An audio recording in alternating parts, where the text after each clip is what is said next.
Assalamualaikum warahmatullahi wabarakatuh. Waalaikumsalam warahmatullahi wabarakatuh.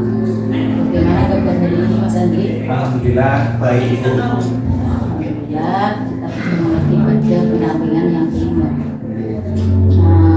Pada pendampingan hari ini kita fokus yang pertama pada penerapan aksi nyata modul 3.1, kemudian rancangan program yang berdampak pada murid, lanjut dengan perkembangan komunitas praktisi, kemudian nanti dialog pasca observasi kemas sejawat yang kemarin observasi, yang terakhir yaitu bagian akhir dari pendampingan.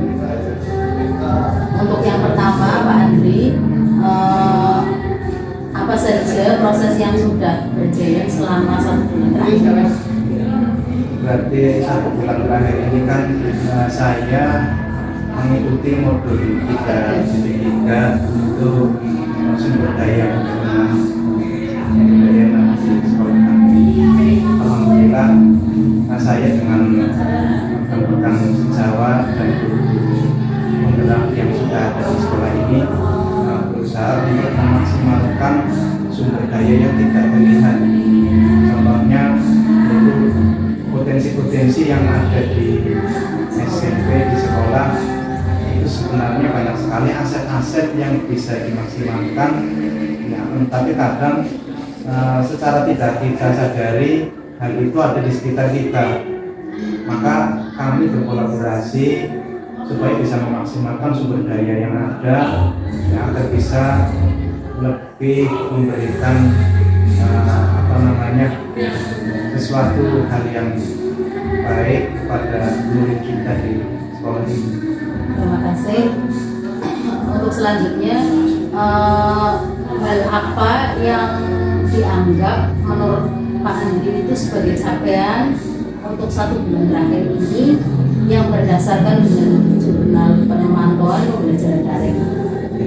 Jadi yang sudah saya capai pada 1 bulan terakhir ini diantaranya adalah alhamdulillah di pembelajaran secara daring kan bisa menyelesaikan seluruh rangkaian pembelajaran, terus sudah bisa diselesaikan dan secara kegiatan di kehidupan sehari-hari kami juga bisa menerapkan hal itu berkoordinasi dengan kepala sekolah selaku pimpinan dari instansi supaya kita lebih memaksimalkan sumber daya yang tadi saya sampaikan untuk memajukan SMP kita tercintai di sini. Terima kasih, luar biasa sekali Pak Andri sudah menerima ilmu di modul 3.1, 3.2 sampai 3.3 bahkan sudah diimplementasikan di sekolah. Kemudian untuk selanjutnya penerapan aksi nyata modul 3.1, refleksi proses pengambilan keputusan dengan menggunakan pertanyaan sebagai berikut. Berdasarkan hasil pemetaan yang Pak Andri lakukan, bagaimana hal tersebut mempengaruhi proses pengambilan keputusan yang Pak Andri lakukan? Ya, setelah saya memetakan hal-hal yang berkaitan dengan pengambilan keputusan, itu saya akhirnya menyadari bahwa setiap keputusan yang saya ambil itu harus dipikirkan secara matang. Ya, saya harus bisa berkolaborasi, bisa bekerja sama dengan Bapak Ibu di sini selaku teman sejawat. Juga saya harus selalu berkoordinasi dengan pimpinan agar keputusan yang saya ambil itu tidak salah. Mungkin saya selalu memberikan satu konsekuensi, karena saya kan di sini posisinya sebagai guru BK. Guru BK itu kan ujung tombak terakhir ketika Bapak Ibu guru atau wali kelas ada permasalahan berkaitan dengan murid-muridnya atau berkaitan dengan proses pembelajaran yang ada di dalam kelas, sehingga nantinya pasti dialihkan ke guru BK untuk menangani. Terima kasih. Untuk selanjutnya, apa hal yang menurut Pak Andri perlu dikembangkan atau perlu dievaluasi kembali? yang perlu saya kembangkan diantaranya tadi pengambilan keputusan, terus pembelajaran supervisi akademik. Itu menurut saya setelah saya belajar, setelah saya mencoba bekerja sama dengan rekan-rekan sejawat yang lain, ada beberapa hal mungkin yang kurang maksimal, diantaranya kadang-kadang itu Bapak Ibu guru berkaitan dengan supervisi akademik itu belum siap untuk nge-print perangkat pembelajaran. Ya padahal pembelajarannya sudah dilaksanakan, tapi kadang perangkatnya belum dicetak gitu. Walaupun sekarang kan sudah menggunakan model pembelajaran yang berkaitan dengan TIK atau mungkin model pembelajaran berkaitan dengan daring, tapi bukti fisik juga harus ada. Itu mungkin yang perlu kami kembangkan teman-teman sejawat lainnya. Terima kasih, bagus sekali. Selanjutnya, apa hal yang menurut Pak Andri bisa mendukung keberhasilan dari keputusan yang diambil? Menurut saya yang bisa mendukung adalah antara stakeholder yang ada di SMP ini itu benar-benar satu suara ya. Misalnya Bapak Ibu guru sudah mengatakan bahwa oh ini adalah keputusan yang benar, yang baik untuk murid-murid. Nah, di sisi lain Bapak Ibu guru yang lain juga harus mengetahui, harus mendukung. Ya, ketika nanti di sisi lain Bapak Ibu guru ternyata beda pendapat, itu kan akhirnya keputusan itu tidak berjalan sebagaimana mestinya. Selain itu juga kami juga perlu dukungan dari pimpinan. Pimpinan harus didukung 100% supaya kami bisa mengambil satu keputusan yang memang benar-benar tepat. Terima kasih, bagus sekali. Memang kalau keputusan itu di samping kita harus berkoordinasi dengan kepala sekolah, guru pun harus kompak biar siswa tidak bingung. Misalkan tidak kompak kan, misalkan kata Pak Andri seperti ini, kata Pak yang lain misalkan beda lagi, nanti anak-anak malah sendiri. Kemudian nanti kalau misalkan Pak Andri keputusannya hanya sendirian atau beberapa orang, nanti kesannya anak-anak sepertinya Pak Andri itu malaikat. Yang lain nggak apa-apa, hanya Pak Andri gitu. Tapi kalau misalkan ada kekompakan di antara kepala sekolah dan semua jajaran yang ada di sini, siswa tidak bingung dan keputusan itu memang betul-betul sudah bulat. Terima kasih. Selanjutnya, adakah pengalaman yang terjadi baik itu dalam waktu dekat ataupun sebelum Pak Andri mengikuti pendidikan guru penggerak? Apakah ada pengalaman? Jadi yang mencerminkan dilema etika di sekolah. Ya. Jadi sebelum saya mengikuti guru penggerak itu, saya pernah mengalami di posisi kadang di dilema etika itu tadi ya. Ya saya kadang-kala yang namanya orang itu kan mesti ada hal yang disukai oleh orang lain, ada hal yang tidak, ada yang tidak. Nah pada saat itu saya pernah itu dititipi tugas oleh guru karena pada saat itu saya sebagai guru piket, ya ternyata pada saat kelas itu sudah saya titipi tugas itu anak-anak pada keluar. Nah sedangkan kurikulum itu kan keliling, akhirnya kan ditanya itu jam pelajarannya siapa gitu, padahal Bapak Ibu yang bersangkutan sedang ada kegiatan di rumah. Nah pada saat itu kan kurikulum mesti cari guru yang mengajar pada saat itu. Nah guru yang dihubungi kurikulum pada saat mengajar pada saat itu hubungi saya, maka tugasnya sudah diberikan. Ya ternyata tugas sudah saya berikan, anak-anak yang memang tetap pada keluar. Nah akhirnya saya dengan kurikulum itu mendisiplinkan anak supaya tidak keluar. Ternyata mungkin karena saking saya mengawali kelas, wali kelas kurang berkehendak. Harapannya wali kelas itu anak-anak supaya ditertibkan, didisiplinkan, izin dulu ke wali kelas. Ya jadi jangan langsung. Ya saya harus komunikasi dulu dengan wali kelas. Anak-anak seperti ini baru menurut wali kelas itu boleh. Nah di situ kan saya merasa dilema. selanjutnya rancangan program yang berdampak pada murid. Apakah Pak Andri sudah membuat rancangan program yang berdampak pada murid? Ya.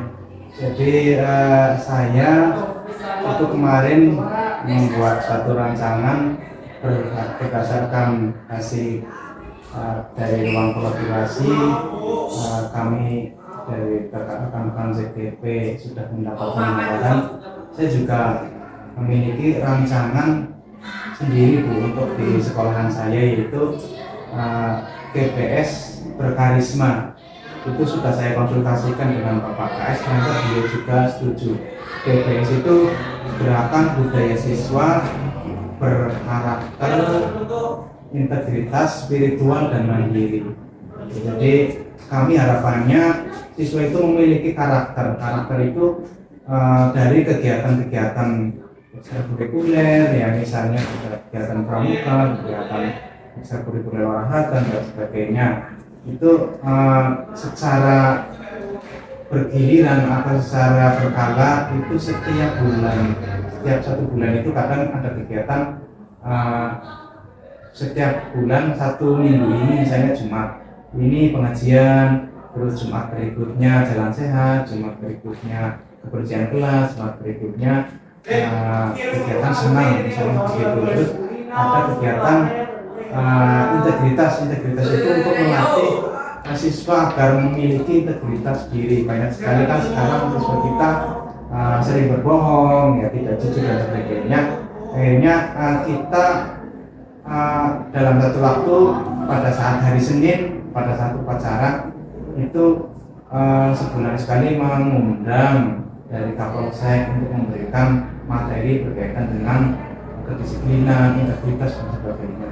Terus spiritual, nah untuk kegiatan spiritual kami bekerjasama dengan guru mapel PAPP setiap Jumat yang pas pada saat itu ada kegiatan Yasin dan Tasbih, itu Bapak Ibu guru juga diminta untuk mengikuti kegiatan itu. Kegiatan mandiri ini kami bekerjasama dengan guru prakarya, itu anak-anak diminta untuk menampilkan hasil atau menampilkan karyanya, yaitu untuk menggugah supaya mereka itu mandiri, jadi tidak ketergantungan dengan bapak ibu guru atau orang tuanya, karena kebiasaannya dulu mungkin pada saat di SD, untuk mengingatkan supaya mereka itu sekarang udah SMP loh, ya tidak SD lagi, jadi sudah harus belajar mandiri, tidak tergantung sama orang tua. Terima kasih, sudah luar biasa sekali rancangan programnya dan bentuk programnya. Mudah-mudahan bisa terlaksana dengan baik, meskipun mungkin ada tahapannya dan ada prosesnya. Kemudian dukungan apa saja yang Pak Andri perlukan untuk menerapkan program yang sudah dibuat itu? Ya. Yang pertama, yang pasti saya membutuhkan dukungan dari pimpinan, dalam hal ini kepala sekolah, supaya saya bisa melaksanakan program itu. Yang kedua, saya membutuhkan dukungan dari Bapak Ibu guru semuanya agar kita bersama-sama untuk mengcover, memberikan satu pelayanan itu secara kolaborasi. Jadi seperti tadi saya sampaikan, mungkin ada kaitannya dengan guru PAPP, ada kaitannya dengan guru olahraga, ada kaitannya dengan guru prakarya. Itu kita harus berkolaborasi, dan saya sangat membutuhkan mereka itu mendukung saya agar rancangan-rancangan kegiatan itu bisa terlaksana dengan baik. Terima kasih. Untuk selanjutnya, apa yang menjadi tantangan buat Pak Andri dalam melaksanakan rancangan program yang sudah dibuat? Tantangannya itu adalah mungkin yang pertama datang dari diri saya, itu ada tantangan dari internal yang datangnya dari diri saya. Apakah saya itu bisa berkomitmen atau beristiqomah? Ya, jangan-jangan saya hanya membuat rancangan itu, tetapi besoknya lagi tidak dilaksanakan. Itu kan jadi bumerang juga bagi diri saya. Mungkin ada juga tantangan dari faktor eksternal yang datang dari teman-teman yang lain. Mungkin yang pertama, mereka jenuh dengan kegiatan-kegiatan yang itu saja. Itu kan saya harus berusaha untuk meracik, berusaha untuk memodifikasi kegiatan agar teman-teman juga tidak merasa jenuh dan murid-murid juga demikian. Terima kasih. Itu hal yang sangat luar biasa buat Pak Andri, karena yang namanya tantangan itu memang datang dari diri sendiri dan orang lain. Apalagi misalnya kadang-kadang juga ada guru yang egois.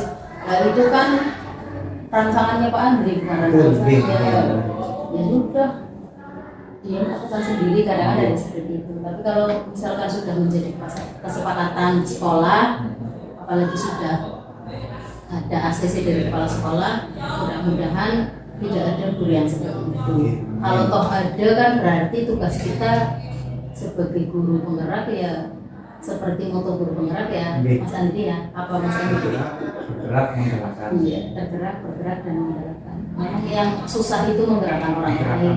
Kadang-kadang kita sudah sama-sama besar, sudah sama-sama dewasa, sama-sama dulu, kita ngajarnya juga ya agak susah ya, agak susah. Apalagi kalau misalkan ngajar dengan guru yang senior, mungkin kalau misalkan sepantar dengan kita, mungkin lewat HP atau kita bercanda atau pagi-pagi secara langsung aja mungkin bisa. Kalau misalkan itu tantangan juga ya. Kalau memang itu tantangan buat Pak Andri, itu istilahnya niatnya harus diwujudkan. Apa usaha Pak Andri yang akan lakukan biar tantangan itu bisa teratasi? Yang pertama, saya akan selalu optimis dan saya tidak pantang menyerah.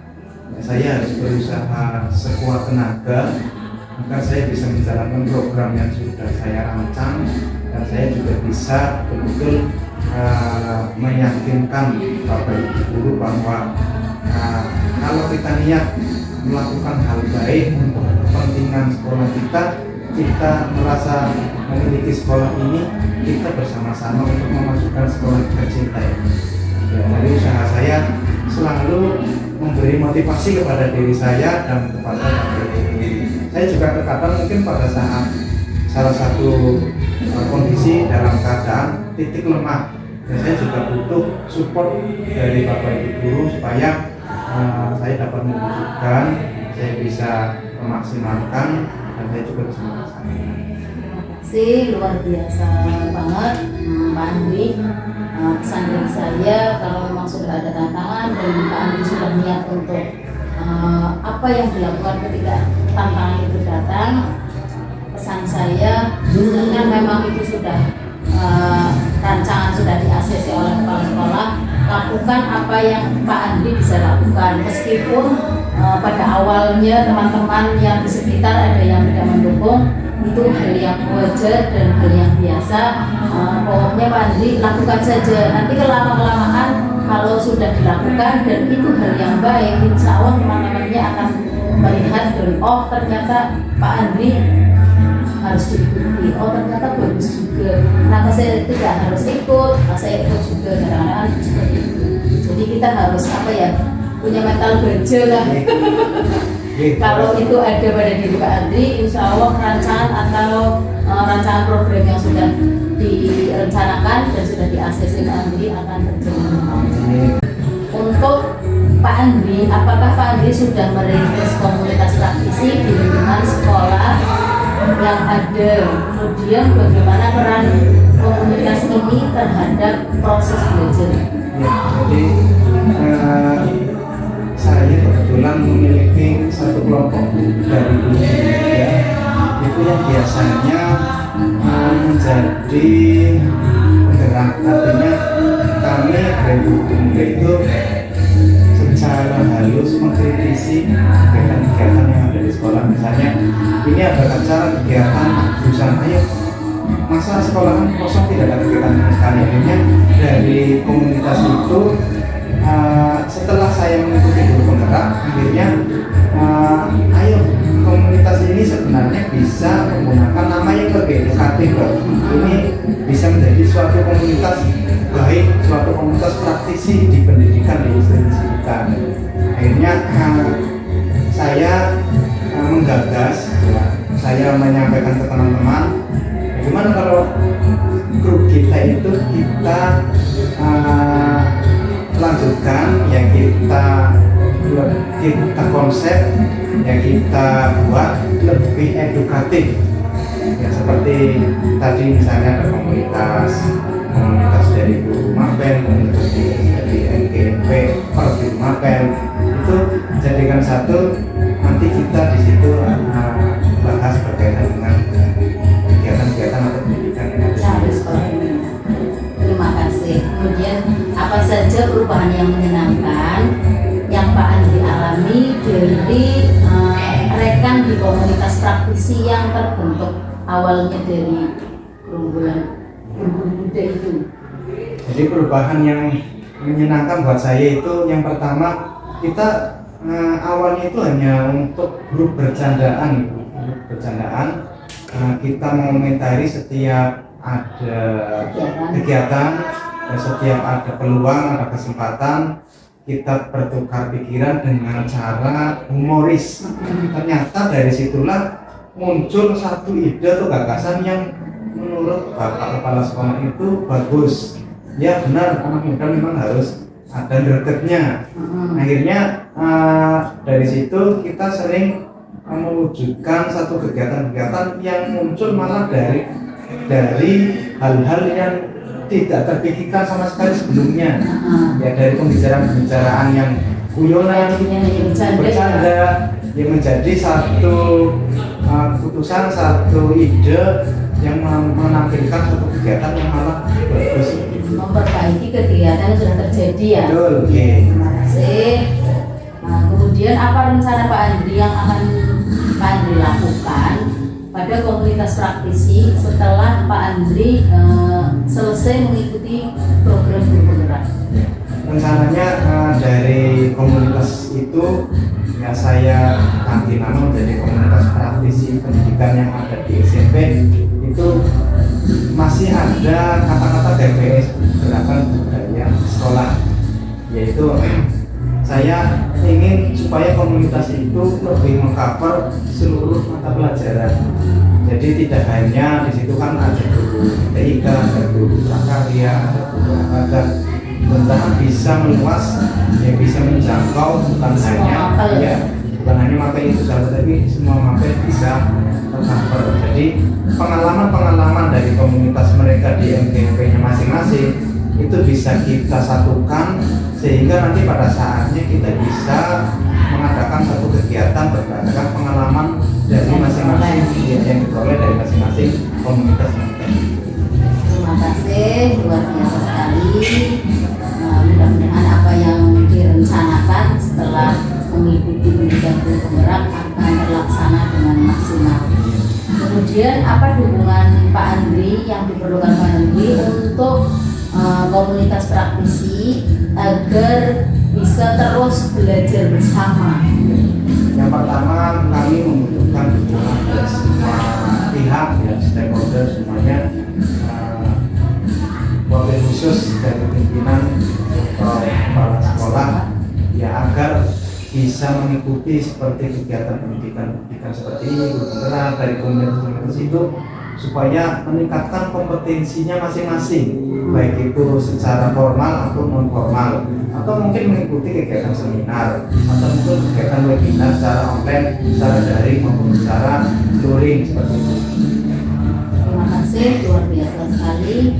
Mudah-mudahan apa yang disampaikan tentang perkembangan komunitas praktisi berjalan dengan lancar. Karena yang namanya guru memang harus belajar, tidak hanya dia, mungkin ada beberapa guru yang dengan nyamannya tidak perlu belajar, datang ke sekolah, mengajar, sudah pulang. Tapi kan tidak bisa mengikuti perkembangan zaman. Kalau kita mau berusaha untuk belajar, baik itu dengan teman sejawat ataupun dengan fasilitas fasilitator ataupun dengan yang lainnya mungkin kita akan mengikuti perkembangan seperti contohnya dengan itu banyak sekali manfaatnya yang Pak Andri peroleh, baik itu secara keilmuan untuk pengalaman guru ataupun secara bersosialisasi. Mungkin banyak teman yang tidak ini yang tadinya tidak kenal menjadi cut dulu, nanti dialog pasca observasi kemas sejawat yang kemarin Pak Andri observasi.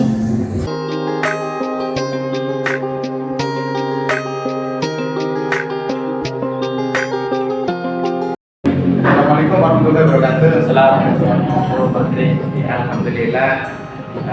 Hari ini bagaimana kabarnya Pak? Alhamdulillah luar biasa, tetap semangat Pak Tri. Sehat ya. Sehat. Alhamdulillah sehat. Alhamdulillah ya. Bapak terus tadi sudah melaksanakan pembelajaran. Alhamdulillah sudah tadi sudah Dilaksanakan supervisi ya Bapak? tadi sudah. Ya. Bagaimana pendapat saudara setelah menyajikan pelajaran hari ini? Ya, pendapat saya dengan adanya itu bagaimana seorang guru itu bisa menyampaikan materi sebaik mungkin dengan menggunakan metode, media, dan teknik pembelajaran yang baik, yang tujuannya supaya materi yang disampaikan oleh guru itu bisa dicerna, bisa mengena, dan bisa dipraktikkan oleh siswa. Terus apakah proses pembelajaran sudah sesuai dengan yang direncanakan?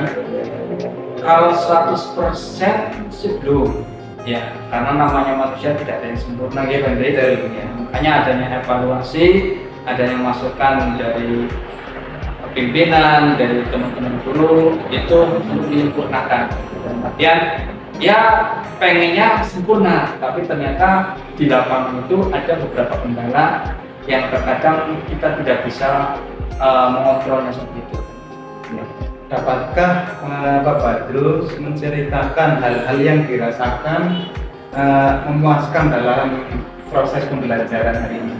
Ya, yang saya merasa puas ketika anak-anak mudah untuk diajak kerjasama, dan artian ketika pembelajaran itu proses kegiatan terasa hidup, anak-anak aktif, kemudian saya juga gampang untuk memancing materi untuk pembelajaran selanjutnya dan pembelajaran yang akan berlangsung seperti itu. Dan artian anak-anak alhamdulillah dengan metode dan media yang saya siapkan itu anak-anak lebih atraktif, lebih semangat dalam belajar. Bagaimanakah perkiraan Pak Badrus mengenai ketercapaian tujuan pembelajaran?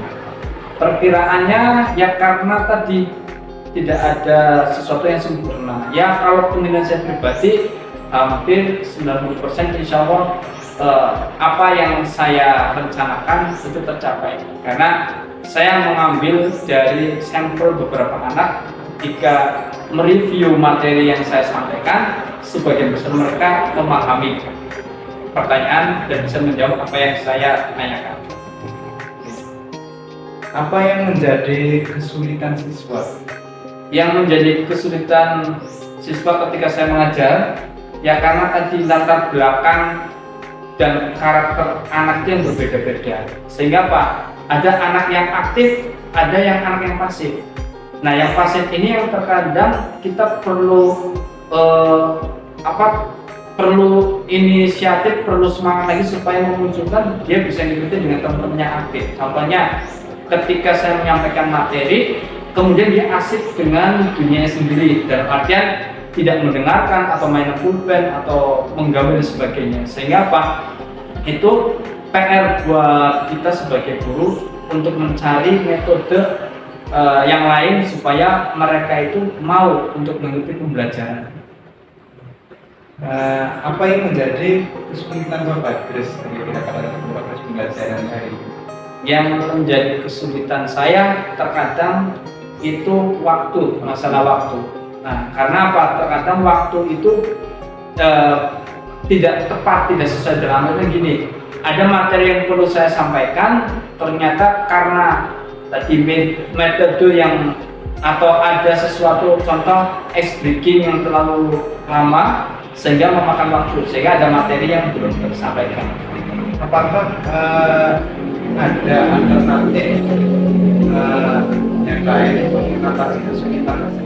Ya, alternatifnya mungkin saya lebih melihat lagi pada rencana pelaksanaan pembelajaran LPP-nya. Dalam artian saya harus bisa memetakan prosesnya berapa, waktunya berapa menit, penyampaian materi berapa menit, kemudian pas menyampaikan kesimpulan atau mereview dari proses kegiatan itu berapa menit, sehingga tepat waktu, dan saya juga perlu harus melihat jam yang ada di kelas. Nah, dengan demikian, apa yang akan Bapak lakukan pada pertemuan berikutnya? Ya, pada pertemuan berikutnya saya tadi akan lebih memahami lagi isi dari RPP yang saya buat. Dalam artian saya harus bisa disiplin dalam menyampaikan materi atau menyampaikan topik-topik pembahasan dalam pembelajaran tersebut, sehingga tidak melebar kemana-mana, sehingga bisa memakan waktu seperti itu. Nah, yang terakhir nih, kesannya secara umum dari Bapak terus berkaitan dengan pembelajaran hari ini seperti apa? Kesannya bagi saya sangat menyenangkan, karena tadi anak-anak hampir 90% menerima materi dan bisa mencerna materi yang telah saya sampaikan seperti itu. Meskipun tadi ada beberapa tantangan, ada beberapa kekurangan, dan itu tentunya menjadi PR buat saya untuk lebih baik ke depan. Terima kasih Bapak Terus, luar biasa sekali. Mudah-mudahan pembelajaran pada hari ini itu bisa dapat diaplikasikan ya, yang lebih baik nanti dipertahankan, yang kurang nanti bisa ditingkatkan pada pembelajaran berikutnya. Amin, amin. Siap. Terus, ya, matur nuwun Bapak Terus. Sama Pak Andre. Selanjutnya Pak Andi, bagian akhir dari pendampingan. Setelah Pak Andi menjalani program pendidikan guru penggerak, apa hal yang menurut Pak Andri yang paling Pak Andri kuasai dari materi-materi yang sudah diterima, baik dari modul 1 sampai modul 3, dan apakah sudah dipraktekkan? Jadi dari seluruh rangkaian yang ada, baik itu modul 1, modul 2, dan modul 3, itu sangat mengajarkan saya bahwa di sekolahan ini ternyata punya satu aset yang sangat luar biasa. Dari modul 1 saya belajar bahwa saya sebelum mengikuti pendidikan guru penggerak itu sangat kaku sekali, Bu. Saya sangat otoriter, saya memberikan pelayanan kepada siswa itu inginnya itu keputusan ada di saya. Jadi siswa itu harus manut sama saya. Ternyata menurut Ki Hajar Dewantara bukan seperti itu. Saya harus menghargai siswa, ya, saya harus dekat dengan siswa, memberikan yang terbaik dengan cara-cara yang baik, dengan budaya-budaya positif. Ya, sehingga dari materi modul 1, ya 1.1, 2.3 itu memberikan suntikan tersendiri buat saya, agar saya itu menjadi guru itu harus luas, harus lebih banyak sabarnya. Ibaratnya tanaman, ya, ibaratnya sebuah ladang, ya, sehingga ya, ibarat sebuah ladang, saya itu petani untuk menanam, apakah tanaman itu akan tumbuh menjadi tanaman yang subur atau mungkin malah tanaman yang layu. Itu diibaratkan seperti itu oleh Ki Hajar Dewantara. Terus di modul 2 itu saya sangat banyak sekali belajar berkaitan dengan pelayan-pelayan, khususnya disiplin keilmuan yang saya miliki. Saya kan basicnya memang guru BK, ya. Nah, disitulah ternyata pada saat mengeksplor siswa itu, siswa dengan gaya yang keuniknya tersendiri itu bisa melakukan pembelajaran dengan metode-metode yang sebenarnya bisa kita lakukan, bisa kita modifikasi di kehidupan nyata di kelas itu. Contohnya pada saat sebelum saya melakukan pelajaran dalam kegiatan dalam modul titik 2 itu saya diajari pembelajaran berdiferensiasi. Di pembelajaran itu saya harus memetakan kebutuhan atau gaya belajar murid, sehingga saya mengetahui oh si murid ini ternyata cara belajarnya cepat, murid ini ternyata lambat, ini sedang-sedang saja. Disitulah peran serta saya sebagai guru bisa mengetahui, bisa memetakan, dan akhirnya saya bisa memberikan yang terbaik sesuai dengan kebutuhan yang pada saat itu murid butuhkan.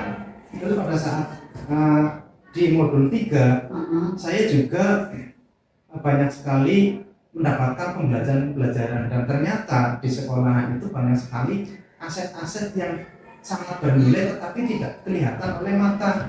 Ya, di antaranya adalah anak itu memiliki karakter yang baik, anak itu memiliki karakter khusus. Itu adalah aset bagi kita sebagai guru supaya bisa mengembangkan hal-hal itu menjadi hal-hal yang positif.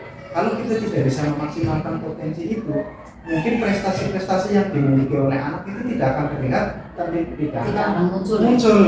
Ya, tetapi pada saat saya belajar di modul 3, saya diberikan pemahaman tentang aset itu ternyata tidak selalu benda berwujud benda. Yang misalnya saya dulu kan pikiran saya pada kalau saat aset ya benda. Ya, kalau asetnya misalnya lemari, gedung, musola itu aset, ternyata di luar itu juga banyak aset. Iya.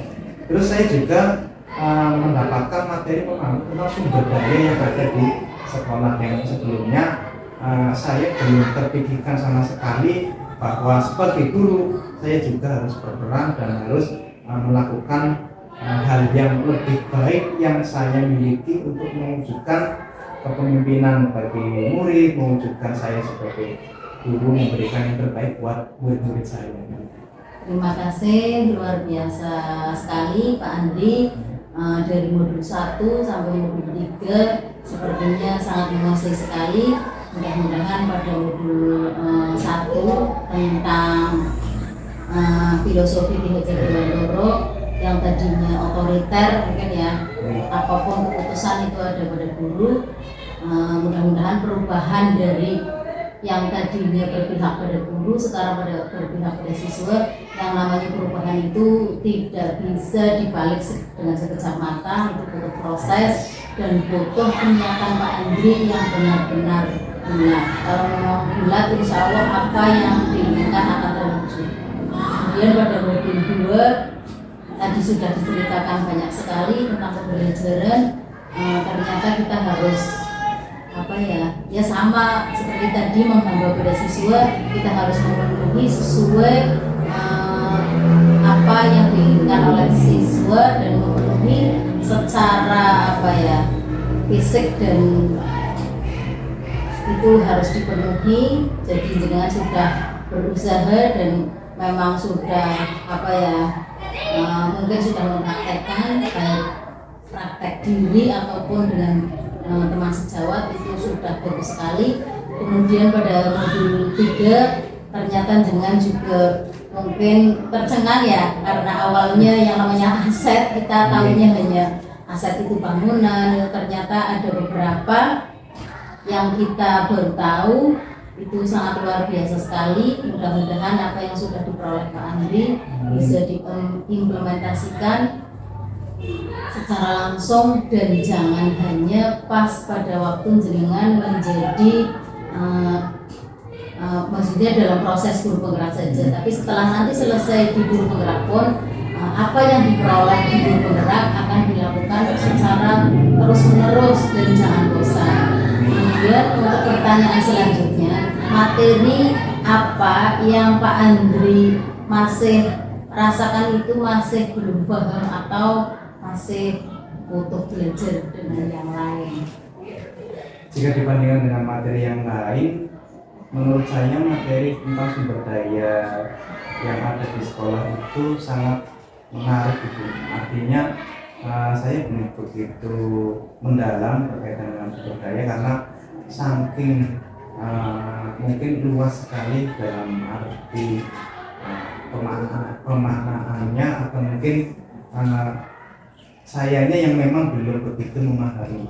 Mudah-mudahan saya bisa belajar lagi dengan materi itu, ya, walaupun mungkin pada saat pendidikan di guru penggerak sudah selesai, tetapi memang saya bisa belajar di kemudian hari berkaitan materi. Terima kasih. Jadi memang Pak Andi sudah ada kegiatan dan ada usaha untuk hal apa tadi materi tentang sumber daya. Semoga jenengan tidak malas, tetap mau belajar baik dengan teman CDP ataupun teman sejawat, atau belajar lewat secara daring. Bagaimana kita mencari sumber-sumber atau dari buku atau Google, itu kita mencari tahu apa sebenarnya sumber daya yang dimiliki oleh sekolah.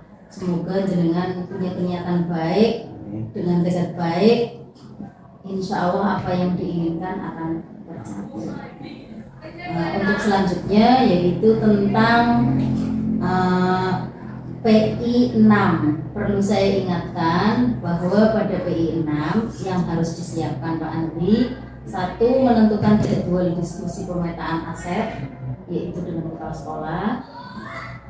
Yang kedua, mengundang aktor yaitu kepala sekolah, rekan guru, kemudian murid, orang tua, tokoh setempat, dan perwakilan dari ya istilahnya orang-orang yang biasa terlibat di sekolah sini. Kemudian membuat notulen pada waktu PI 6. Selanjutnya mengambil foto kegiatan, itu sudah terbiasa bagi kita, setiap ada kegiatan harus diambil foto dan kalau bisa video. Selanjutnya mengumpulkan hasilnya, itu untuk persiapan PI 6. Dan monggo silahkan nanti Pak Andri untuk memilih waktu untuk PI 6 itu rentangnya agak dekat dengan PI 5, yaitu tanggal 2 sampai tanggal 10 November. Monggo silahkan nanti Pak Andri memberikan waktu yang tepat dan sudah disiapkan seperti itu. Untuk yang terakhir, refleksi pendampingan hari ini, Pak Andri, refleksi pendampingan yang kelima hari ini, menurut Pak Andri hal yang paling menyenangkan yang menurut Pak Andri dirasakan? Hal yang menyenangkan buat saya adalah alhamdulillah Ibu selaku pengajar praktik bisa mendampingi saya dengan keadaan sehat walafiat, ya, dengan wajah yang sangat cerah, ya, sehingga saya sangat bahagia sekali, ya, didampingi oleh Ibu. Saya sebagai calon guru penggerak merasa betul-betul diperhatikan, ya, saya didampingi penuh dengan semangat, penuh dengan kebahagiaan, kesenangan, juga komunikasinya sangat lancar, sehingga saya tidak merasa tertekan, saya tidak merasa ada rasa takut dan sebagainya, tetapi saya merasa tercover dan saya benar-benar merasa betul-betul diperhatikan gitu Bu. Terima kasih, semoga tetap semangat. Kemudian untuk pendampingan yang keenam, yang menurut Pak Andi perlu diperbaiki dari segi apa? Ya, berarti mungkin untuk pendampingan selanjutnya yang perlu diperbaiki, saya harus melakukan kesiapan diantaranya adalah berupa alat rekam atau mungkin berupa layanan dari teman-teman supaya membantu untuk melakukan rekaman yang lebih baik supaya videonya tidak putus-putus. Ya, terima kasih, sudah bagus sekali Pak Andri. Semoga tetap semangat. Pesan saya untuk Pak Andri, meskipun ini udah di ujung pertemuan kita atau pendampingan kita adalah pendampingan yang kelima, mungkin satu kali lagi, tetapi bukan berarti Pak Andri akan berakhir untuk belajar. Tetap belajar, tekad niatnya yang bulat, kemudian jangan sampai ada kata malas lah ya, kita tetap tingkatkan bulat niatnya yang sungguh-sungguh. Insya Allah apa yang tadi Pak Andri rencanakan, apalagi sudah diakhiri oleh kepala sekolah, akan terlaksana dengan baik. Amin. Itu saja pertemuan pada hari ini. Terima kasih, saya akhiri. Wassalamualaikum warahmatullahi Waalaikumsalam wabarakatuh. warahmatullahi wabarakatuh. Sehat-sehat Bu. Iya, sama-sama.